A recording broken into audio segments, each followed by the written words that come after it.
Salam alaikum, bienvenue sur Muslim Makers, le podcast pour t'inspirer des acteurs musulmans de notre communauté, apprendre de leurs expériences et développer ton potentiel.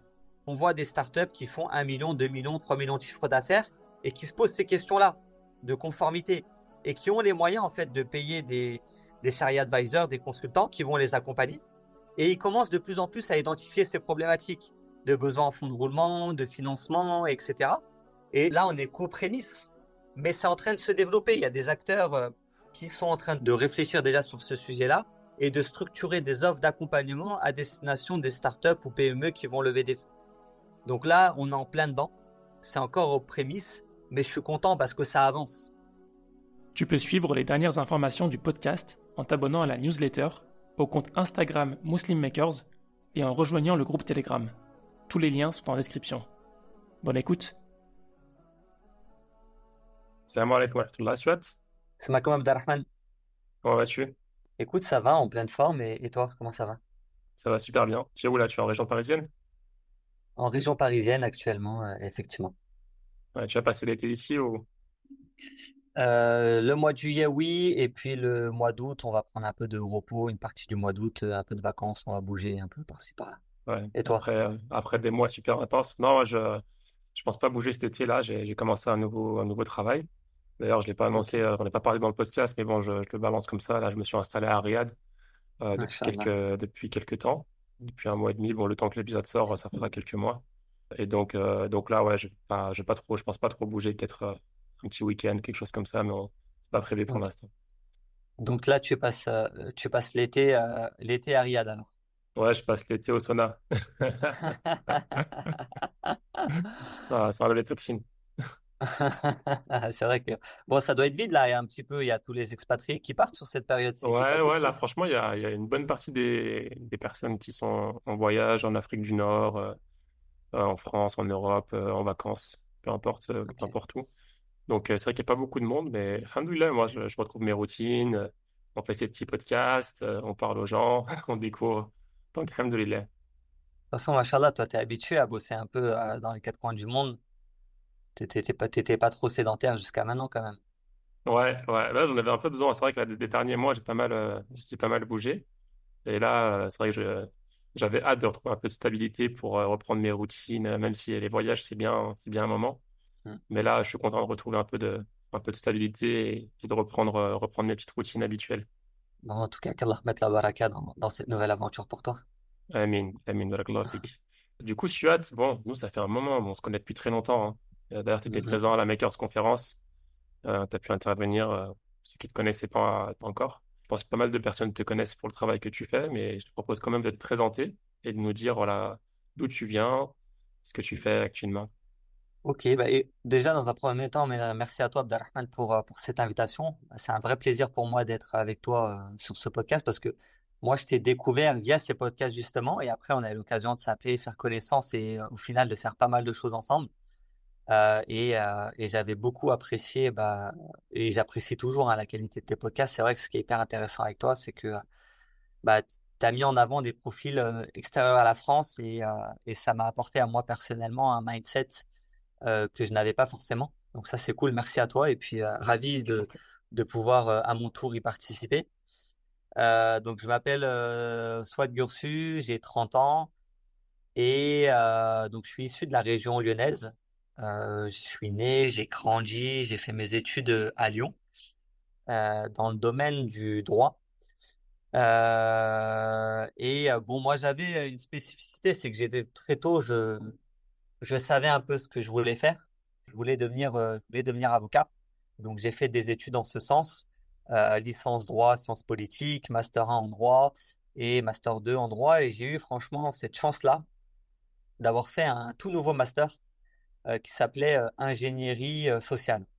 Alors à ce moment-là, personne ne savait un peu ce que ça voulait dire, mais c'était l'étude du droit dans un contexte qui était en train de changer, ce qu'on appelait l'ubérisation de la société. C'était en 2016-2017, je me souviens plus de l'année exacte, mais on parlait de l'ubérisation de la société, notamment via le cas d'Uber, qui venait un peu changer nos tendances de consommation, mais aussi qui venait bouleverser les contraintes du droit. La question assez simple, c'était est-ce que les chauffeurs VTC ou les coursiers à vélo, est-ce que c'est des chefs d'entreprise ou des salariés d'une plateforme? Et du coup, moi, je fais ce master-là dans ce cadre-là et c'est mon sujet d'étude, c'est la réponse à laquelle je dois apporter. Et je fais un exercice que j'ai beaucoup apprécié, c'est qu'au final, j'ai créé ma micro-entreprise et je suis devenu moi-même coursier à vélo. Je me suis inscrit sur Uber, Deliveroo, Foodora pour voir de l'intérieur vraiment startup, qu'est-ce que ça veut dire et Uberisation, qu'est-ce que ça veut dire. Et en fait, là, je découvre un monde extraordinaire que j'ai pu quitter depuis maintenant. En fait, j'y suis toujours et, euh, et je vois en fait dans cet écosystème des entrepreneurs qui véritablement changent le monde. Tu vois, on entend souvent, oui, je veux changer le monde, etc. Mais là, je vois véritablement des entrepreneurs qui, en bien ou en mal, changent le monde de par leur innovation ou de par leur mindset d'utiliser la norme pour un objectif spécifique. Et c'est là où j'ai compris ce que ça voulait dire ingénieur social. Ingénieur social, c'est comment utiliser la norme pour arriver à un objectif précis. Comment innover au final, comment entreprendre et sortir des sentiers battus. Et c'est là où, en intégrant cet écosystème-là, moi, je suis comme un poisson dans l'eau. Je m'épanouis complètement, mais ce qui m'attriste un petit peu, c'est que je vois très, très peu de musulmans dans cet écosystème-là. Je vois très peu de gens de quartier, de la diversité, des musulmans dans cet écosystème-là, de l'innovation, des incubateurs, des accélérateurs, des startups. Et je me dis, c'est dommage, parce que ces personnes-là sont véritablement en train de changer le monde. On est dans un contexte français où il y a plein de structures qui existent pour nous accompagner. On a Internet, l'accès à l'Internet, à l'information et aux formations et aux outils digitaux qui nous permettent de monter en compétences. Et je me dis, il faut que je fasse quelque chose. Il faut que je fasse quelque chose. Donc, c'est là où je crée au départ une association qui s'appelle Muslim Ambition Booster de Startup. Donc, qu'est-ce que ça veut dire? C'est la volonté de promouvoir l'entrepreneuriat innovant au sein de la communauté musulmane. Donc, moi, c'est à ce moment-là, je suis à Lyon. Et la chance que j'ai eue à Lyon, c'est que, alhamdoulilah, on avait des mosquées qui, déjà à cette époque-là, avaient des salles de conférence. En l'occurrence, par exemple, la mosquée turque à Vénissieux et des Sultan, hein, je pense. Toi, tu la connais bien, Abdelrahman. Ouais. Cette mosquée turque qui a une belle salle de conférence. D'ailleurs, j'invite tout le monde, toutes les personnes qui vont à Lyon à aller visiter cette mosquée parce que c'est vraiment un modèle d'innovation que j'ai pas vu jusqu'à maintenant. Il y a des restaurants, il y a un salon de thé, il y a un coiffeur, il y a une bibliothèque, il y a même une épicerie. Je vous assure qu'il y a une épicerie, on peut aller faire ses courses à la mosquée, donc c'est incroyable. Et puis une salle de conférence.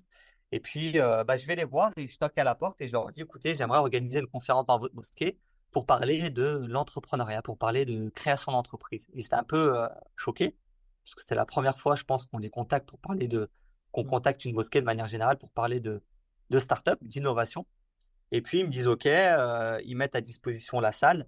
Et là, je fais intervenir des chefs d'entreprise à ma belle surprise, on a plus d'une centaine de personnes qui viennent pour ce premier événement et on voit qu'en fait, ce sujet-là intéresse énormément la communauté et que tout simplement, si on n'avait pas à ce moment-là des personnes qui avaient de vrais projets innovants, c'est parce qu'ils n'avaient pas forcément l'information de l'existence de structures d'accompagnement, d'incubateurs, d'accélérateurs, des événements autour de la levée de fonds, des événements autour des startups. Donc là, l'objectif, c'était de véhiculer cette information-là dans la communauté, donc dans les lieux de sociabilisation de la communauté. Donc on a fait des conférences dans des mosquées, on a même fait un startup challenge où il y avait un lot financier avec des startups qui venaient pitcher, tout ça dans une mosquée. Donc ça, c'était super cool. Donc voilà, on a fait ce travail-là pendant 4 ans. Et puis Mhm. là, je suis plus content, je suis pas mal content parce que j'ai l'impression que le message est bien passé. Aujourd'hui, en 2024, on a de plus en plus d'entrepreneurs qui créent des projets innovants Ouais. et des projets impact et qui s'arrêtent pas uniquement à la phase idée. Donc ça, c'est cool. Moi, je voulais vraiment sortir de ce modèle traditionnel où on entreprend uniquement dans les boucheries, on entreprend uniquement dans les épiceries, les salons de coiffure. Vraiment, je voulais qu'on aille plus loin et qu'on crée vraiment ces innovations-là qui vont changer le monde, qui vont créer des choses complètement nouvelles, créer de Mhm. l'emploi et créer de l'impact. Donc Ouais. voilà, il y a eu pendant 3 4 ans, on fait essentiellement des événements. C'est une association. Moi, je suis juriste à côté. J'ai terminé mes études. Je Ouais. suis dans un premier temps responsable juridique dans un CHU, le CHU Nîmes. Ensuite, je suis responsable juridique dans un laboratoire pharmaceutique. Et le week-end, en soirée, je fais des petits événements. Euh, Jusqu'à un moment où il se passe un truc assez drôle, assez sympa pour moi. C'est que j'ai pas mal de personnes qui viennent me voir et qui me disent, OK, soit voilà, tes événements, c'est top. On a eu énormément d'informations, on a compris le message. Maintenant, on a des projets et on veut aller plus loin. On veut que tu nous accompagnes. C'est-à-dire, on me dit directement, soit je veux que tu m'accompagnes dans le développement de mon entreprise, de mon projet. Moi, à ce moment-là, j'ai jamais monté d'entreprise. Moi, je viens de terminer mes études, je parle d'innovation, je parle d'entrepreneuriat, mais je parle surtout d'un message que je veux véhiculer, mais je suis pas entrepreneur moi-même, je suis pas dirigeant d'entreprise. Et on Mhm. me dit, soit je veux que tu m'accompagnes dans le développement de mon entreprise, de mon projet innovant. Donc, on te demande d'être entrepreneur en quelque sorte. Donc, voilà, on me demande d'entreprendre, de devenir consultant et d'accompagner quelqu'un à monter une boîte. Et, euh, et moi, je leur dis en toute transparence, est-ce que tu es sûr? Est-ce que tu es sûr moi, j'ai dans mon réseau des chefs d'entreprise, les ai développés sur plusieurs années. J'ai des chefs d'entreprise qui ont 10 ans de métier, qui font plusieurs millions de chiffres d'affaires et qui seront OK pour t'accompagner dans le développement de ta boîte. Est-ce que tu veux que je te mette en relation avec eux? Et on me dit non, soit j'aime bien ta jeunesse, j'aime bien ta vision de l'innovation, tu es quand même dans le domaine, tu as étudié les startups en profondeur, tout ce que tu nous as donné en conférence était pertinent et intéressant, et je veux pouvoir l'appliquer à mon business, mais je veux que tu m'accompagnes. Donc, en toute connaissance de cause, je dis, bah écoute, allons-y, testons. Donc là, je me pose, je me souviens, c'était l'été aussi, pendant 2 mois, je vais voir des chefs d'entreprise, je construis une offre, je la challenge avec certaines personnes. Et puis, je fais un lancement à Lyon, pareil, une conférence à Lyon où je fais un lancement, une petite conférence autour de l'entrepreneuriat. Et à la fin, je dis à tout le monde que ça y est, je suis opérationnel et que je peux accompagner des boîtes. Et puis, ça fonctionne plutôt bien. J'ai mes premiers clients, d'abord à Lyon, on fait du conseil, en fait, du conseil où je les accompagne. Je deviens consultant en stratégie et management de l'innovation. Mhm. Et j'accompagne plusieurs boîtes à Lyon. Et franchement, je me régale. Je me régale et ça se passe super bien. Les entrepreneurs sont très satisfaits par le travail que je propose. Moi-même, j'adore ça parce que je sors de mon bureau de juriste, je me mets à mon compte, je reviens à Lyon parce que j'avais quitté Lyon j'étais allé bosser dans le sud à Sophia Antipolis. Je reviens à Lyon et je me mets à mon compte. Donc, j'avais mon petit bureau et ma petite entreprise et je suis consultant. Et ce qui est vraiment intéressant, c'est que dans la même journée, je vais faire du médical. Je vais accompagner un projet innovant dans le médical le matin. Puis l'après-midi, je vais être dans l'impression 3D. Puis le lendemain, j'étais dans l'innovation alimentaire, ensuite dans le textile. Et franchement, c'était hyper intéressant. Et je fais ça pendant 3 ans. J'accompagne plusieurs boîtes. Pareil, ça se passe très bien. Des boîtes qui sont encore sur le marché, qui fonctionnent, d'autres qui malheureusement ont cessé leur activité. Et j'apprends énormément là aussi. Et franchement, c'était super cool.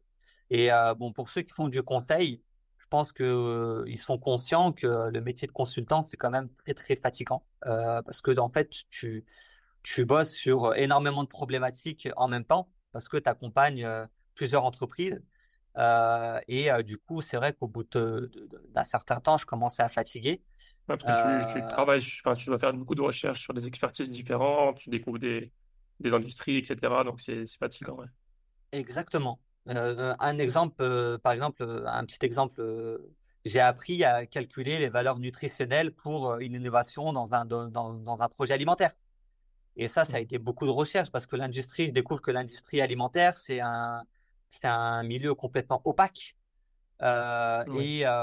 Et les gens, en fait, parce que j'avais du mal à trouver certaines infos et je comprends qu'en fait, il y a une volonté de ne pas donner accès facilement à certaines informations. Donc là, il faut creuser, il faut aller chercher, il faut challenger la donnée. Souvent, il y a beaucoup d'entrepreneurs qui viennent te voir et qui te disent, oui, moi, je vais créer quelque chose de complètement innovant. Il y a aucun acteur sur le marché qui fait ça. Mais moi, je faisais mon travail de consultant et je leur disais, t'es sûr? Ok, on se rappelle dans une semaine. Et là, je faisais un travail de veille et je revenais avec 10 concurrents qui étaient soit plus avancés, moins avancés, au même niveau que l'entrepreneur. Et du coup, ça me permettrait là aussi de développer des nouvelles industries. Et puis, bah, l'entrepreneur, il avance, hein. Quand tu es consultant, j'ai pas forcément vocation à donner la main à l'entrepreneur jusqu'à qu'il gagne 10 millions d'euros. Non, c'était pas ça. Moi, l'objectif, c'était de passer de 0 à 1, de passer d'une idée à un produit sur le marché. Et ensuite, à l'entrepreneur de faire son travail. Et c'est vrai qu'on apprend énormément. Mais c'est usant. Sincèrement, c'est usant. Et pareil, là aussi, moi, je pense que maintenant, j'ai compris, hein, je fonctionne un peu au gré des opportunités. C'est que j'ai des personnes qui me contactent et qui me disent, soit, machallah, je vois le travail que tu fais, parce que je communiquais en parallèlement beaucoup sur les réseaux sociaux, hein, sur les boîtes qu'on accompagnait. Et on faisait pas mal d'événementiels aussi, où je donnais un peu une certaine tribune aux entrepreneurs. Et j'ai des personnes qui me contactent et qui me disent, soit, je vois le boulot que tu fais, je vois les startups que tu accompagnes. Moi, j'ai un peu d'argent, je gagne bien ma vie, je suis médecin, je suis ingénieur, je suis chef d'entreprise, ma boîte, ça fonctionne bien, j'ai pas mal d'argent de côté. Si jamais les startups que tu accompagnes ont besoin d'argent, je suis prêt à investir.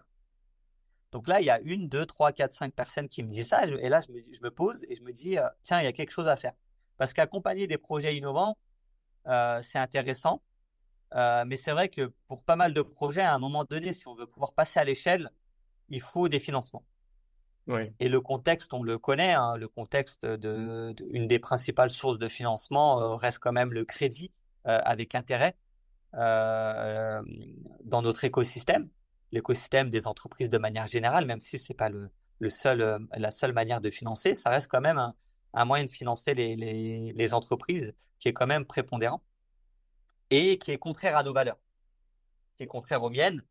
Et, euh, et du coup, bah, l'idée, c'était de se dire comment on peut développer de nouveaux moyens de financement de ces startups-là. mm, Et la levée de fonds, l'investissement, ce qu'on appelle le private equity, est un dispositif là aussi prépondérant de financement des startups.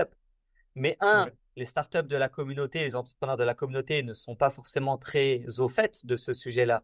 On n'est pas très orienté levée de fonds, même si ce discours-là, il a évolué, hein. Aujourd'hui, en 2024, c'est moins vrai, hein. Les gens savent beaucoup plus de c'est quoi une levée de fonds, c'est quoi le private equity.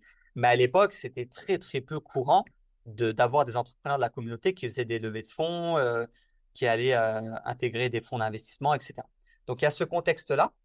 D'un autre côté, il y a aussi un contexte où nous-mêmes, les individus qui gagnent bien leur vie, ne sont pas aussi non plus au fait d'investir dans les entreprises. Nous, on a été plutôt éduqués par nos parents, arrière-grands-parents, qui avaient plutôt un mindset sécuritaire. Et on les comprend.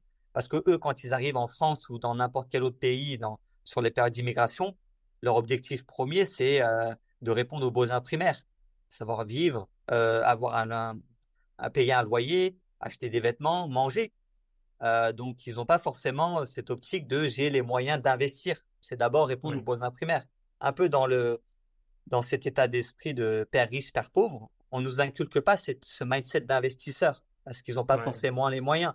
Le seul peut-être investissement qu'ils faisaient à cette époque-là, c'était construire une maison au pays, au bled. exactement. Ouais, Et ce qu'on voit, c'est qu'on a de plus en plus, sur les deuxièmes générations, ils réitéraient un peu ce modèle-là de je vais construire ma maison au bled, etc.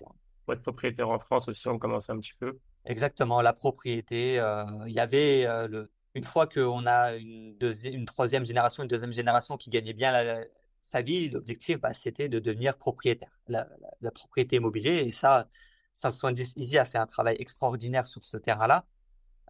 Et maintenant, on arrive dans un contexte où on a des individus qui gagnent très très bien leur vie, qui ont leur résidence principale ou pas, mais qui ont les moyens financiers de réfléchir à d'autres solutions d'investissement. Mais par contre, il faut véhiculer le message là aussi de ce que moi j'appelle promouvoir cette culture de l'investissement au sein de la communauté musulmane. Donc là, j'ai un deuxième défi. On avait un premier défi au départ qui était de promouvoir l'entrepreneuriat innovant qu'on a fait sur plusieurs années. Et sur ça, je me dis qu'alhamdoulilah, aujourd'hui, mission accomplie, même si une mission n'est jamais terminée au final, mais quand même, on voit qu'il y a beaucoup d'entrepreneurs qui vont sur ce terrain-là de créer des projets innovants. Donc ça, c'est cool. Maintenant, il y a un deuxième enjeu, c'est de promouvoir cette culture de l'investissement au sein de la communauté. Et du coup, par rapport à ce que je disais tout à l'heure, donc il y a une, deux, trois, cinq personnes qui me disent, voilà, j'ai un peu d'argent, je suis prêt à investir dans les startups. Et là, je me dis, tiens, il y a quelque chose à faire. Et là, je me souviendrai toujours, j'étais dans mon bureau, je prends mon téléphone et je me filme. Je fais une vidéo, mais bidon, tu vois. Je me filme avec mon téléphone et je dis, bonjour à tous. Avec Muslim Ambition, on lance un cercle d'investisseurs. Voilà. Ni plus ni moins. Celui qui est intéressé, il est intéressé. Il y a juste à remplir le formulaire. J'ai créé un formulaire sur Google Form, un truc très simple. Et en fait, en faisant ça, je voulais juste tester l'intérêt. Est-ce que c'était juste trois personnes qui étaient intéressées ou est-ce qu'au final, c'était quand même une tendance qui se développait? Ouais. Je lance la vidéo sur LinkedIn et Facebook et Instagram, sur l'ensemble des réseaux sur lesquels je suis présent. Et en fait, spontanément, en l'espace de quelques jours, j'ai 100 personnes qui remplissent le formulaire. Ouais, quand Et je même. me dis, waouh, en fait, il y a quelque chose. Il y a quelque chose qui se passe là. Et bon, j'essaie d'être lucide parce que on connaît, moi, je baigne un peu dans ce milieu-là des startups et quand même de l'investissement depuis un moment. Et on sait dans cet écosystème-là qu'il y a quand même beaucoup de beaux parleurs Ouais. ou de, oui, je suis investisseur, mais en fait, rien du tout. Et Quand tu ça, leur demandes quand faut mettre le billet, il n'y a plus personne. voilà, quand il faut mettre l'argent, il faut faire le virement, il n'y a plus personne. Donc, je reste quand même lucide et je communique pas encore en externe. J'ai une base de données de 100 personnes et je me dis, on va travailler au corps ces 100 personnes. Je les appelle un par un par un. Je les ai tous eus. Et jusqu'à maintenant, à toutes les personnes qui intègrent notre base de données, j'ai dû passer peut-être 300, 400 coups de téléphone là depuis. Je les appelle un par un. Et je vois au final que bah, des chefs d'entreprise qui font plusieurs millions de chiffres d'affaires, des avocats, des médecins, des experts comptables, des cadres, des ingénieurs dans des grands groupes, au final, il y en a plein. Il y en a énormément. Et là, je découvre un monde que, au final, je ne connaissais peu. Et je me dis, machallah, et c'est des personnes très sérieuses, c'est des personnes qui très éduquées, avec un très bon revenu et des très hauts postes dans des très belles entreprises. Mhm. Et je me dis, tiens, ok, donc premier critère validé, c'est-à-dire le sérieux des personnes. Mhm. J'ai pas face à moi des personnes qui sont pas du tout sérieuses, qui n'ont pas du tout les moyens financiers, etc. Donc ce premier critère, il est important. Ensuite, le deuxième critère, c'est d'aller chercher les startups investissables. Parce que moi, quand je lance ce cercle d'investisseurs, je garde bien à l'esprit que je fais pas du social. Je ne vais pas te donner de l'argent parce que tu as besoin d'argent. Non, on va chercher des très bonnes boîtes qui ont prouvé que leur idée fonctionne et qui ont besoin d'argent pour continuer à grossir. C'est-à-dire que toutes les personnes qui ont le mindset, l'état d'esprit de j'ai une idée, mais j'ai pas d'argent, donc je ne peux pas commencer, ces personnes-là sont automatiquement blacklistées, pas blacklistées, mais refusées. C'est prouve, ok, tu n'as pas d'argent, prouve-moi que tu es en capacité d'aller chercher certains financements à droite, à gauche, soit dans ta famille, soit des dossiers de financement public, soit des institutionnels, soit tes propres revenus, ton épargne, etc. Prouve-moi qu'avec une première partie de ton argent, tu es en capacité à sortir un produit qui va faire ses preuves sur le marché. Et là, je vais t'apporter les capitaux pour continuer à grossir. Et des projets comme ça, il n'y en a pas forcément des masses. Des projets Ouais. comme ça, il n'y en a pas énormément. Donc, il m'a fallu pas mal de temps pour trouver une ou plusieurs vraies startups parce que j'ai vraiment voulu prendre le temps de choisir la bonne startup à Mhm. présenter.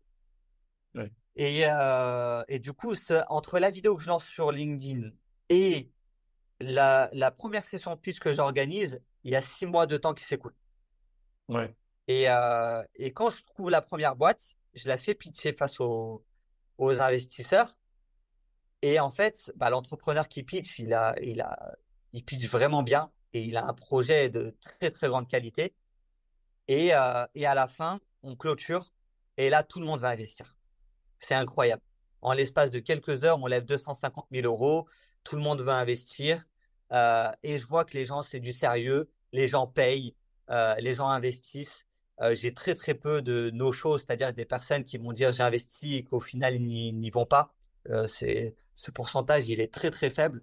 La plupart des personnes euh, investissent. Et au final, ce premier deal ne se fait pas parce qu'on arrive en bout de chaîne. Mais par contre, on relève 250 000 euros pour eux plus tard. Et ça s'est refait. Mais entre-temps, C'est-à-dire, tu arrives à un bout de chaîne, ça veut dire quoi? c'est-à-dire que l'entrepreneur, en fait, me contacte. Me Il avait déjà, contacte. pour la fin de l'investissement dont il a besoin. Exactement, c'est ça. Ouais.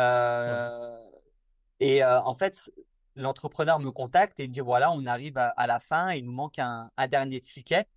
Je crois Ok. qu'il manquait peut-être 100 000 ou il manquait pas beaucoup. Et nous, entre-temps, où je dis OK, et le temps où on met en place la session pitch, en fait, les 100 000 euros, il les a trouvés. Mais il a quand même pitché Ouais. face à mon réseau et on voit qu'il y a 250 000 euros disponibles. Ouais. Et cette boîte-là, les 250 000 euros, on les a investis, mais un an plus tard. Là, aujourd'hui, D'accord. on est investisseur et hamdoulilah, la boîte, elle a fait plus de 700% sur son chiffre d'affaires par rapport à l'année dernière. Elle a fait plusieurs millions, elle va bien au-delà du business plan qu'elle nous a présenté jusqu'à maintenant et elle se développe très très bien. Donc on est Ouais. content parce que on n'est pas rentré dans un premier temps, mais on est rentré un an plus tard et aujourd'hui la boîte surperforme. Elle est vraiment en train de ce qu'on appelle l'hypercroissance des startups. Ouais. Aujourd'hui, ce qui est hyper intéressant quand on investit dans une startup, c'est que l'objectif c'est d'aller chercher du x10, du x50, du x100, du Mhm. x1000. Vraiment, l'investissement en startup, c'est l'un des plus rentables sur les 10 dernières années parce que c'est aussi l'un des plus risqués. Et ça, je pense Ouais. que c'est quand même un message qu'il faut pouvoir faire passer à ceux qui vont écouter ce podcast.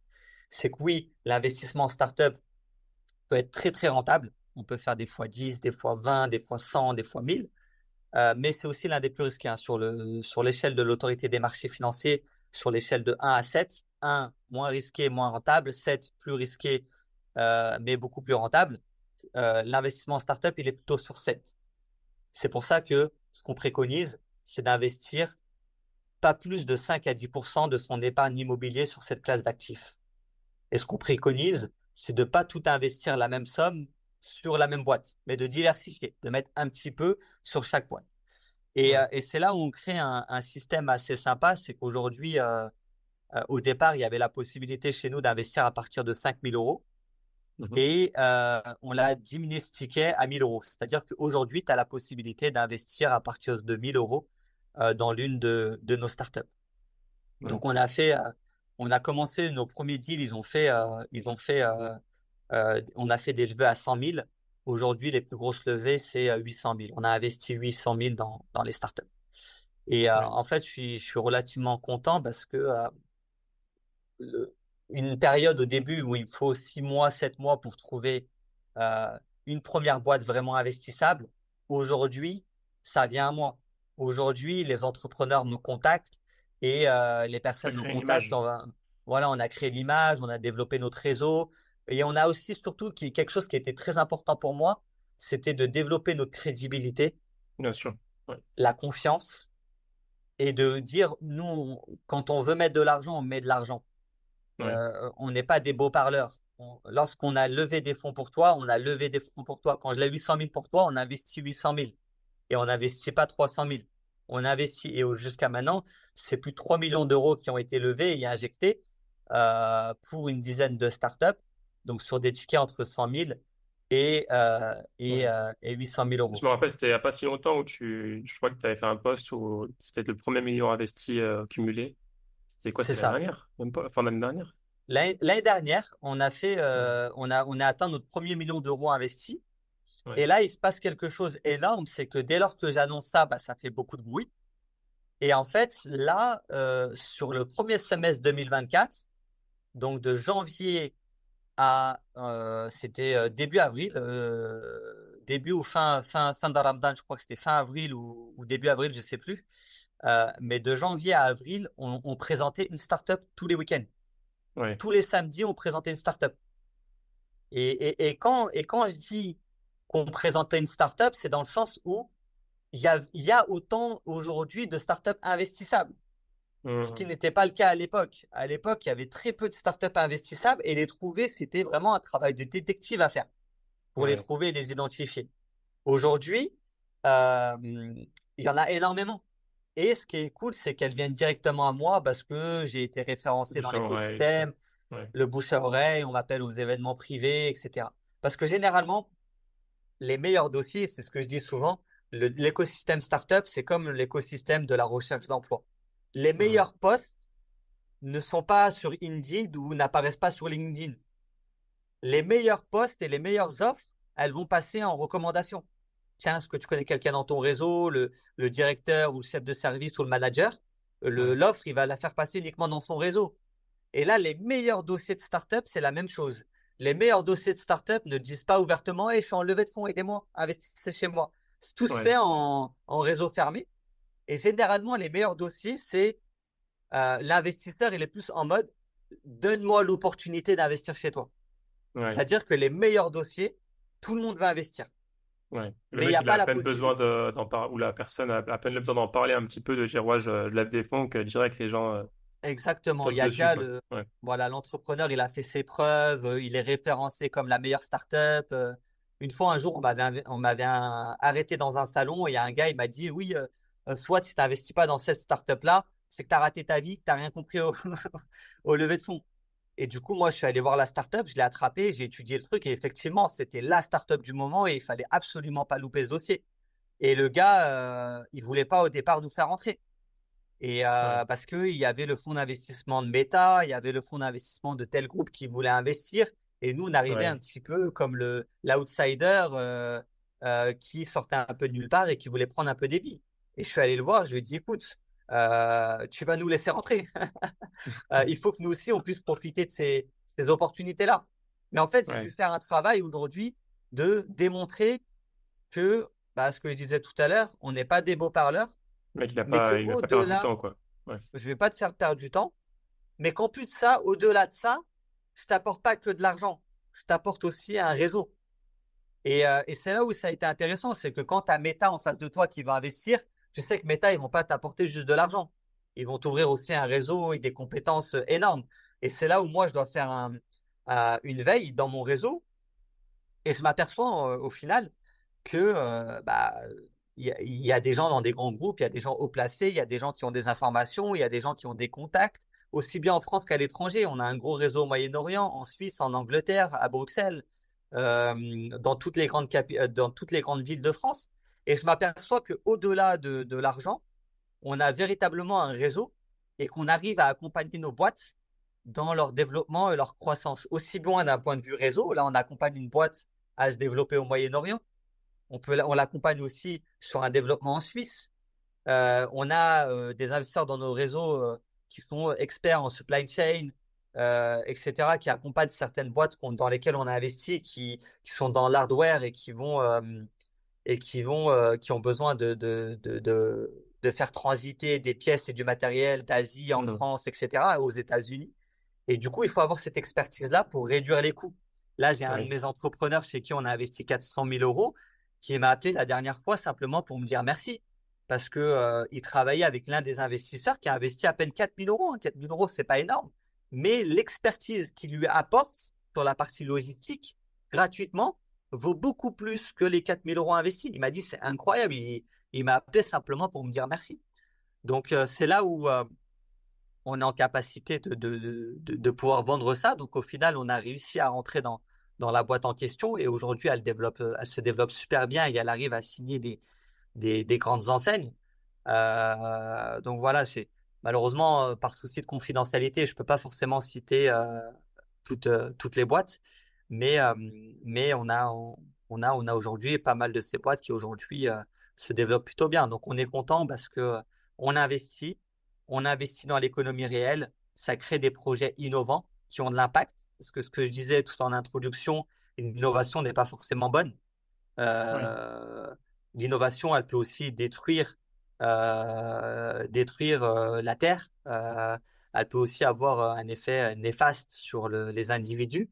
Donc vraiment, nous, on va chercher des produits, des projets à impact, des projets à positif. impact.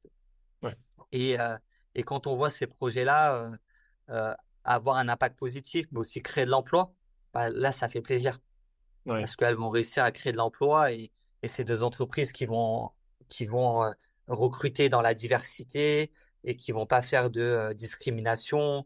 Et du coup, il y a un impact qui triple Oui. et ça, c'est cool. Donc voilà, Tu, donc tu parlais depuis de... Vas-y, je te laisse terminer avant, peut-être. non, simplement pour conclure, pour dire que bah, maintenant, depuis 2023, février 2023 exactement, on fait essentiellement ça via une entité qui s'appelle Sealine Best, Ouais. donc qui est une entité juridique distincte.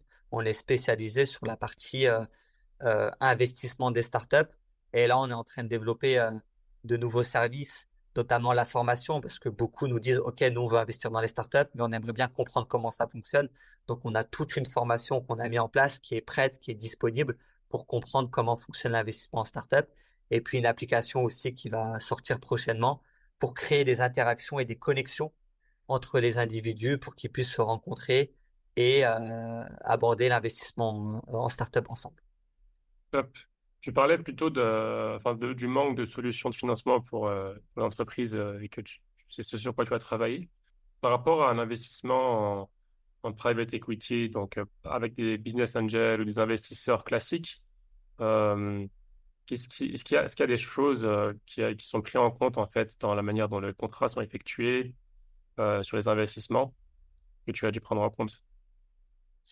Euh, dans les contrats que nous, on va signer avec les entrepreneurs, c'est ça?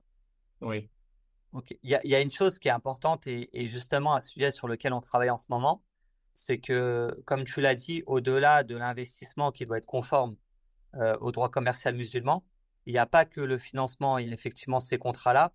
Et on s'aperçoit que les contrats qu'on a à disposition ici en France ou en Europe, les pactes d'associés et notamment un outil qui s'appelle les BSAR.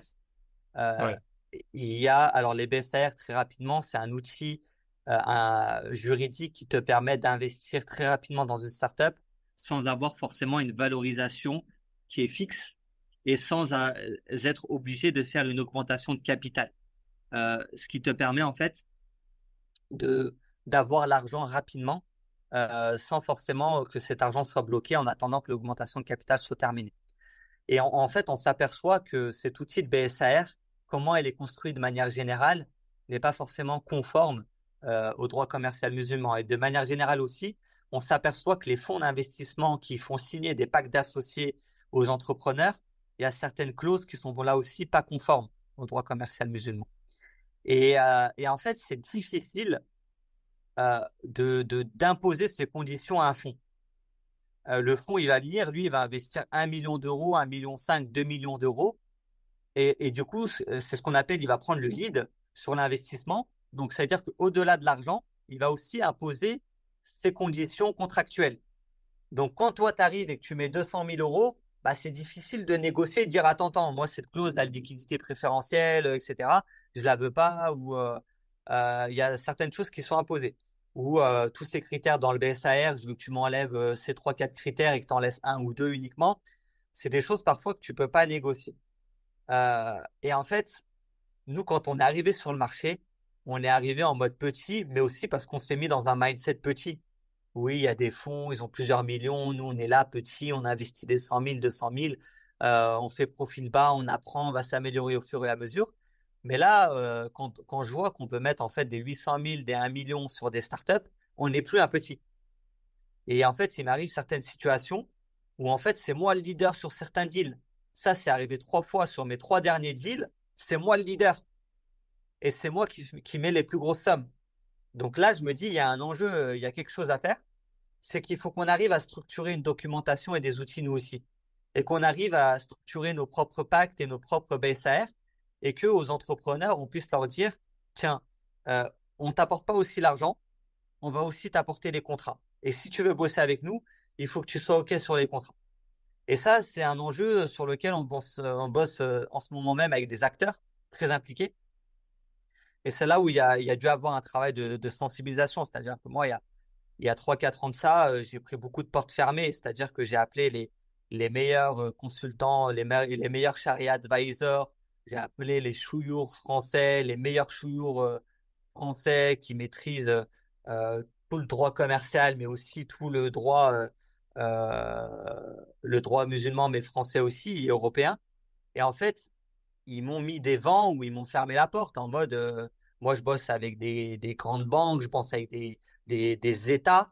Laisse-moi tranquille, entre guillemets, avec tes startups qui font pas d'argent et qui n'ont pas les moyens de me rémunérer. Ou alors on ne me prenait pas en considération. Aujourd'hui, j'ai eu plus un mindset de me dire, OK, je vais faire quand même.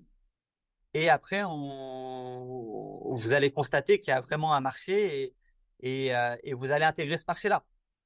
Et c'est ce qui se passe en ce moment même, c'est qu'on voit des startups qui font 1 million, 2 millions, 3 millions de chiffre d'affaires et qui se posent ces questions-là de conformité Mhm. et qui ont les moyens en fait de payer des Sharia advisors, des consultants qui vont les accompagner. Et ils commencent de plus en plus à identifier ces problématiques de besoins en fonds de roulement, de financement, etc.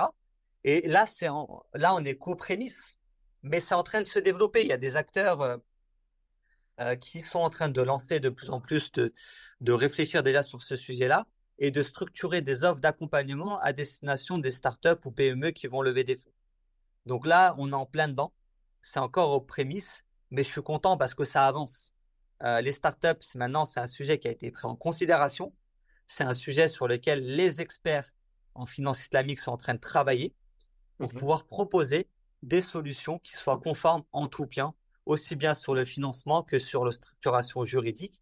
Donc ça, c'est cool, ça avance et c'est dans les tuyaux. Donc, c'est pour bientôt, Inch'Allah. Non, c'est super intéressant. Tu as évoqué plusieurs choses, mais c'est vrai que proposer des solutions pour la communauté musulmane, enfin, en tout cas pour les entrepreneurs musulmans et même pour les investisseurs, c'est pas juste poser de l'argent, faire un chèque et voilà, il y a plein d'enjeux, il y a plein d'enjeux à prendre en compte, que ce soit le business model même pour toi, pour que tu puisses te financer, que ce soit les contrats, que ce soit prendre en compte voilà, même la sensibilisation pour que les gens comprennent bien dans quoi ils mettent les pieds. D'ailleurs, est-ce que toi, tu as enfin, mon point de vue extérieur, c'est que la communauté, quand même, par rapport au niveau moyen, déjà en France, c'est pas hyper calé, tu vois, de manière générale, par rapport au monde anglo-saxon, dans d'autres pays.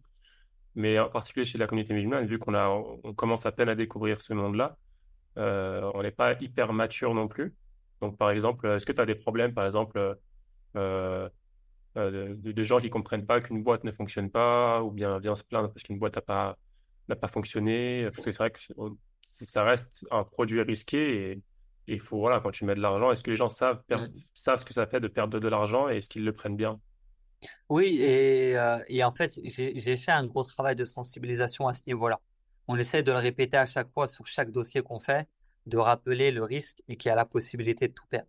Et tu fais bien d'en parler parce que j'avais cette crainte-là quand je fais mon premier deal de me dire attention, si ça se passe pas bien, quelles seront les retombées? Est-ce que les gens vont être, ils sont conscients parce qu'on fait ce travail et on est dans l'obligation de le faire, de rappeler que c'est risqué, mais tu sais pas quel est le comportement le jour où une personne perd 5 000 euros ou 10 000 euros. Et nous, on a eu le cas d'une boîte qui malheureusement a dû être liquidée. Donc, on avait investi 100 000 euros, dont des personnes qui avaient mis entre 5 et 10 000 euros. Et du coup, quand une boîte est liquidée, on a tout perdu. Mais en fait, tout le monde l'a bien pris parce que tout le monde était conscient. Et inversement, donc on a perdu de l'argent ici, mais on a d'autres boîtes. Là, dernièrement, on a une boîte, ça fait même pas un an qu'on a investi dedans. Le ticket minimum, il était à 6 000 euros. Et il y a déjà une proposition de sortir là aujourd'hui avec un x2,2. C'est-à-dire qu'en même pas un an, on peut racheter ses parts à 13 000 euros. Ils ont Ouais, investi 6 000 l'année dernière, aujourd'hui on leur propose 13 000. On a d'autres boîtes, c'est de la valeur théorique, mais bah, aujourd'hui leur investissement il a fait x3, x4 en l'espace pareil là de un an, 2 ans, 2 ans. Et ce qui est risqué, c'est que, enfin pas risqué, c'est que l'investissement en startup, c'est un investissement qu'on appelle illiquide. C'est-à-dire que tant qu'il n'y a pas un élément de liquidité, une nouvelle levée de fonds ou un mhm. rachat de tes parts par une boîte, ton argent, il peut faire x10 en termes de valeur, mais c'est que de la valeur théorique. C'est-à-dire que tant que l'argent n'est pas sorti, tu l'as pas dans tes poches. Et du coup, il se peut que la boîte, elle ait fait x4, mais qu'il y a une crise du Covid, elle perd tout et que tu redescendes à zéro. Et là où je suis content, c'est que les investisseurs restent conscients de ce risque-là. Et ça va même plus loin, c'est-à-dire que ceux qui viennent chez moi, euh, des fois, je leur apporte des dossiers qui sont sûrs. C'est-à-dire, enfin, il y a aucun dossier qui est sûr, mais où les éléments de garantie sont très élevés. La boîte, elle fait déjà 1 million. Quand elle arrive, elle peut te garantir qu'il y a un x3 minimum à 3 ans. Mais mes investisseurs m'ont dit, écoute, j'ai eu la surprise de constater que eux, ils cherchent pas le x3. Ils cherchent le x10, le x50. Ils cherchent le x100. Et pour chercher le x100, il faut être aussi prêt à tout perdre. Et ils me le disent. Moi, j'en ai de plus en plus qui me le disent ouvertement. Écoute, moi, ce dossier, OK, le x2 et le x3, il a l'air d'être garanti parce qu'il y a des éléments. La boîte fait déjà plusieurs millions de chiffres d'affaires, elle a déjà son clientèle, son réseau, etc. Mais ils me disent ouvertement, ouais, bah écoute, moi, faire x2, quand je mets 10 000 euros, je ne veux pas faire x3, je veux faire x50. Donc, je ne veux pas investir dans cette startup-là. Donc, on a quand même un public qui est conscient et qui est éveillé. Et ça, ce qui est intéressant, c'est qu'en France, on en parle de plus en plus des startups. Il y a cette émission, je pense que vous connaissez un peu tous, c'est Qui va être mon associé, qui fait quand même beaucoup de bruit, hein. Je pense que tu connais Abdelrahman, Qui Ouais, va être mon associé, ouais, bien sûr. qui fait énormément de bruit, énormément de communication. Et franchement, moi, j'adore ça. Pourquoi? Parce que ça participe à mettre en avant et faire connaître ce qu'est l'investissement en startup. Parce que la chaîne sur laquelle passe cette émission, c'est pas une chaîne, c'est une chaîne qui vise la masse et qui touche tout le monde. Ouais, Et pas uniquement des profils CSP+, etc. Donc ça participe à, à, à démocratiser le discours. Et du coup, au final, ça fait que de plus en plus de personnes sont sensibilisées à c'est quoi l'investissement en startup. Donc là, c'est vraiment, moi, je vois plutôt un contexte favorable plutôt qu'un contexte qui n'est pas forcément favorable. ouais. Est-ce que au niveau des investisseurs, tu sens que les gens sont à 100% à la recherche de retours lucratifs, c'est-à-dire d'argent, ou bien est-ce qu'il y a une problématique aussi euh, d'impact social aussi? C'est quoi la maturité à ce niveau-là des investisseurs? Alors, beaucoup sont en recherche aussi de projets impact et qui n'ont pas uniquement vocation à investir dans un projet uniquement business et qui sont Mhm. aussi intéressés par l'impact à double niveau. Un, le premier, c'est d'investir dans des startups de la communauté et de les aider à bénéficier de fonds parce que malheureusement, ce qu'on constate aussi, c'est que la discrimination existe là aussi. Quelqu'un qui s'appelle Mohamed a beaucoup plus de difficultés à lever des fonds auprès de fonds d'investissement que quelqu'un qui s'appelle Jean-Paul. Ouais, Et là, je parle d'entrepreneurs au même niveau d'un projet. J'ai eu le cas dernièrement d'une boîte qui faisait un travail extraordinaire. Bah, dans le cas d'une autre boîte qui est portée par un Jean-Paul au même niveau, on va lui dire, OK, on va te donner 5 millions. Mais quand la boîte elle est portée par un Mohamed ou un Ibrahim ou une Samira, on va lui dire, écoute, je te donne 400 000, vois ce que tu fais avec les 400 000, et après peut-être qu'on te donnera les 5 millions. Et du coup, donc, il y a ce premier enjeu d'impact, c'est d'investir dans les startups de la communauté qui font aussi parfois preuve de discrimination. Et ouais, deuxièmement, d'impact parce que la startup en elle-même va avoir un impact sur la société, sur la réduction du gaspillage alimentaire, sur le financement, par exemple, d'heures d'école dans un pays défavorisé pour accompagner à la scolarisation des enfants et des filles dans un territoire. Voilà, c'est aussi ce qui est recherché par les investisseurs qui nous accompagnent. ouais. Non, ça, c'est super intéressant de voir que il y a ce double enjeu voilà, de rémunération, mais à la fois d'impact derrière pour la communauté. Quels sont pour toi les enjeux futurs pour le développement de l'écosystème startup dans la communauté en France? Et qu'est-ce que tu penses que on peut apporter en plus ce qui est déjà apporté actuellement? Alors, bah, l'enjeu, c'est de continuer à avoir des personnes qui s'intéressent à ce domaine-là, de continuer à avoir des entrepreneurs qui innovent. Et ensuite, un enjeu qui est très important pour moi et sur lequel je suis en train de travailler, c'est que, un, on est de plus en plus d'acteurs, des experts métiers, avocats, Sharia advisor, chouyour, experts comptables, qui s'intéressent à ces sujets-là et qui apportent leur expertise. Notamment, voilà, j'investis dans une startup parce que cet investissement est soumis à la zaquette, des choses comme ça. Est-ce que l'expert comptable est en capacité à répondre à ces questions-là? Est-ce qu'on arrive à développer nos propres outils juridiques, les contrats, les pactes associés, ce que j'évoquais tout à l'heure? Ça, c'est un enjeu qui est fort et auquel je pense qu'il faut qu'on apporte des réponses. Et il y a un deuxième enjeu qui est fort aujourd'hui, c'est qu'il y a de plus en plus de dispositifs de financement qui se développent à destination des quartiers, ce qu'on appelle la diversité, via BPI France, via euh, des acteurs comme l'ADI, France Active, etc., qui proposent des dispositifs de financement pour les personnes des quartiers. Et on sait que dans les quartiers, il y a beaucoup de musulmans et qui sont même majoritaires et prédominants. Mais le problème, c'est que ces dispositifs de financement ne sont pas adaptés aux contraintes de cette population qui ne veut pas recourir au crédit avec intérêt. Donc, quand on leur propose des solutions, certes parfois à taux zéro, mais conditionnées à un prêt bancaire, ou alors euh, des solutions de financement avec du 0,01% de taux d'intérêt, etc., ça reste du taux d'intérêt. Et en fait, eux, ils partent de l'optique de ces populations n'ont pas accès au crédit. Du coup, il faut leur donner des leviers pour accéder au crédit. Je vais te donner 50 000 euros pour que ces 50 000 euros-là à taux zéro te permettent de faire effet levier auprès de la banque. Ou alors, je te donne un crédit, mais je vais te mettre un faible taux d'intérêt pour que tu puisses. Sauf que on constate que ces entrepreneurs-là bah, ne veulent pas recourir aux intérêts de manière générale. Et l'enjeu, c'est d'accompagner ces institutionnels qui ont énormément de moyens, mais au final, ces moyens qui ne sont pas investis correctement, hein. Il y a des sondages, il y a des enquêtes qui sont faites pour essayer de comprendre, mais on vous met à disposition de l'argent, des choses, mais vous n'allez pas le chercher. Et en fait, c'est d'accompagner ces institutionnels à leur faire comprendre véritablement les réalités du marché et pour pouvoir développer des contrats et des solutions de financement adaptées. Et il y a un acteur très impliqué dans cet écosystème-là qui était venu me voir une fois sur un salon et qui m'a dit ouvertement, il m'a dit, soit nous, on est prêt à travailler sur ces sujets-là, il n'y a pas de problème, mais par contre, il faut nous envoyer des startups à haut potentiel. En fait, c'est du lobbying. Ces entités-là, elles sont là aussi pour faire de l'argent et gagner leur vie. Et du coup, si on vient avec des dossiers de la diversité des quartiers mais qui ne tiennent pas la route, ils ne vont pas répondre à nos attentes et nos demandes.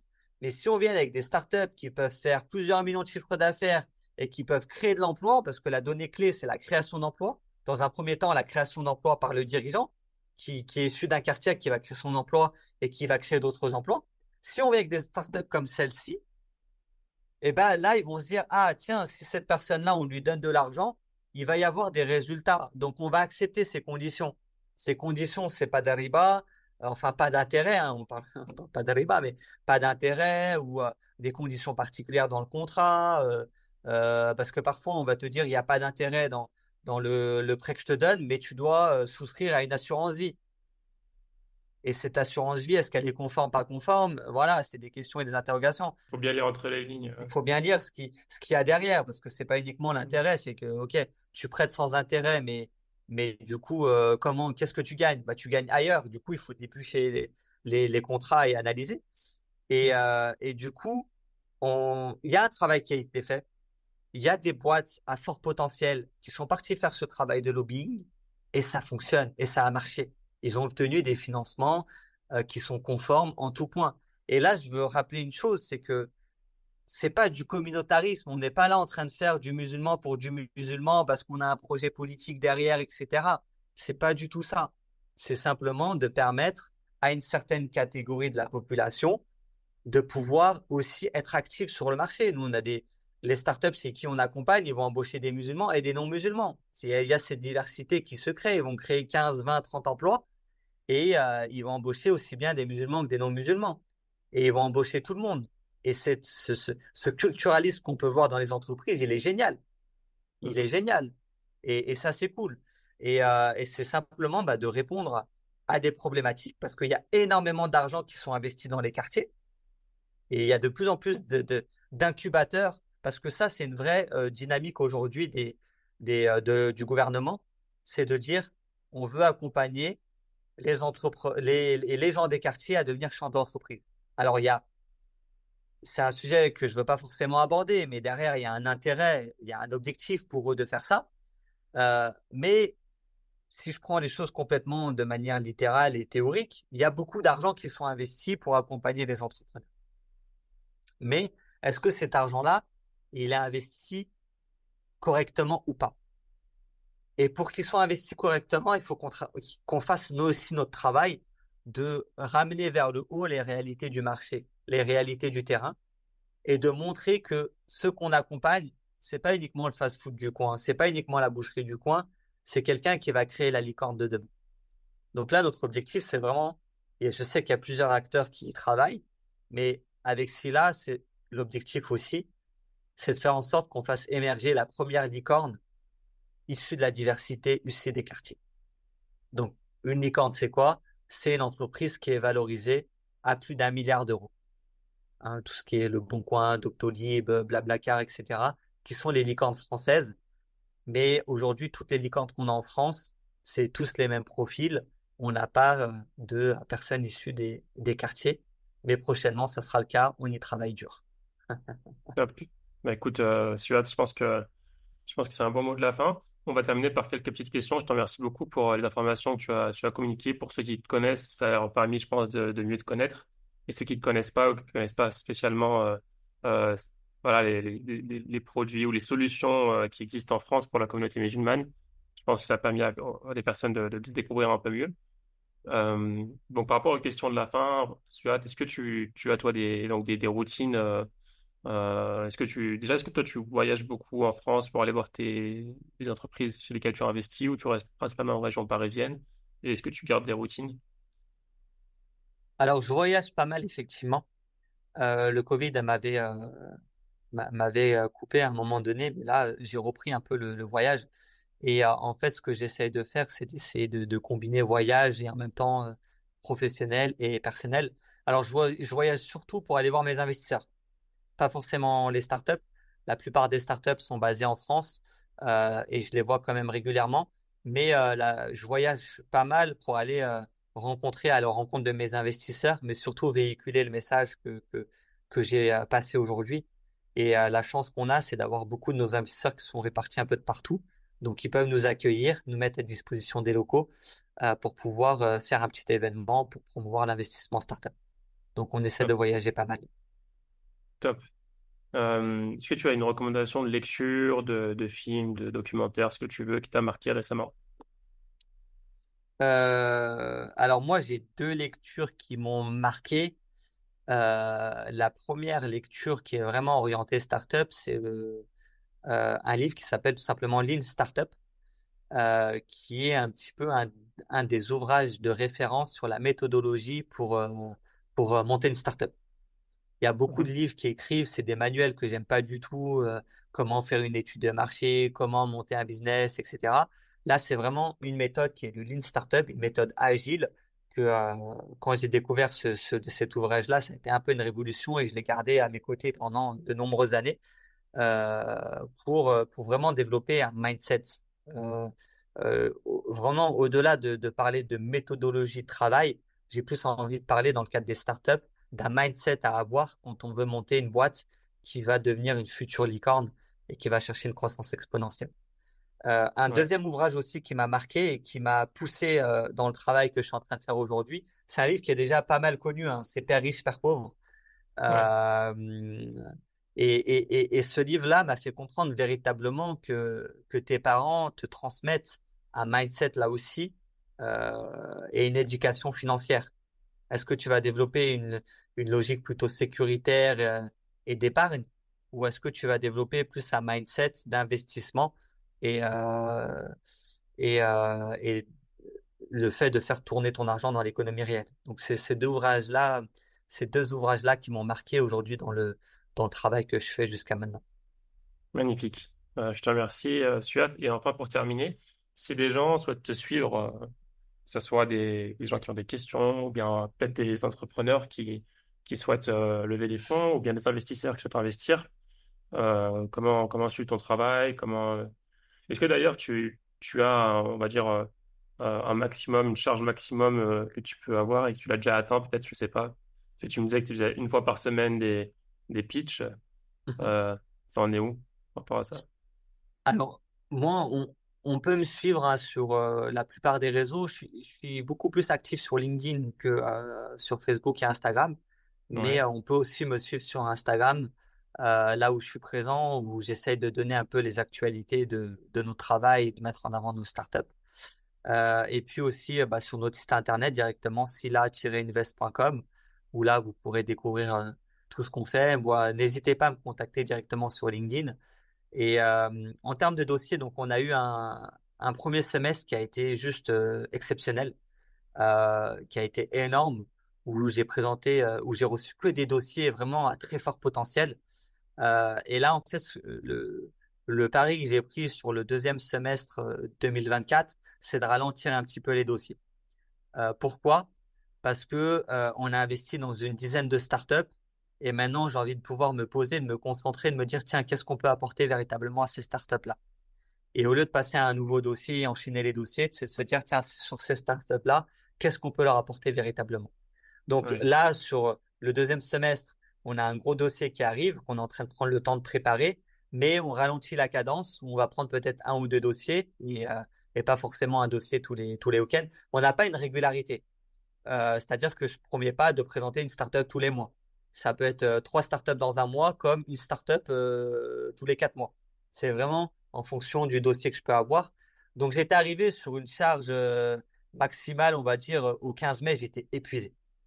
Le ouais. 15 mai 2024, j'étais Tu te rappelles lessivé. du jour exact, c'est vraiment... Ah, tu sais pourquoi? Parce que le 15 mai 2024, c'est là où j'ai envoyé le dernier mail pour finaliser tout le travail que j'avais à faire. Et là, j'ai fait fou. Parce qu'on a fait beaucoup de choses sur le premier semestre. On a eu beaucoup de deals, mais on a eu aussi la formation. J'en ai parlé brièvement tout à l'heure. On a fait Ouais, une vraie formation. Franchement, c'est pas parce que c'est la mienne que je dis ça, mais pour l'avoir revisionné une fois finalisé, je trouve que le contenu est très intéressant. Les trois intervenants qui sont de très grande qualité. On a beaucoup de formations qui existent pour comment créer une entreprise, beaucoup de formations sur le religieux, beaucoup de formations sur le développement personnel. Mais t'apprendre à investir dans les startups, il n'y a personne qui fait ça. Et, ouais, euh, et, et j'ai pu aller chercher, ça m'a pris du temps à identifier les meilleurs formateurs sur ces sujets-là.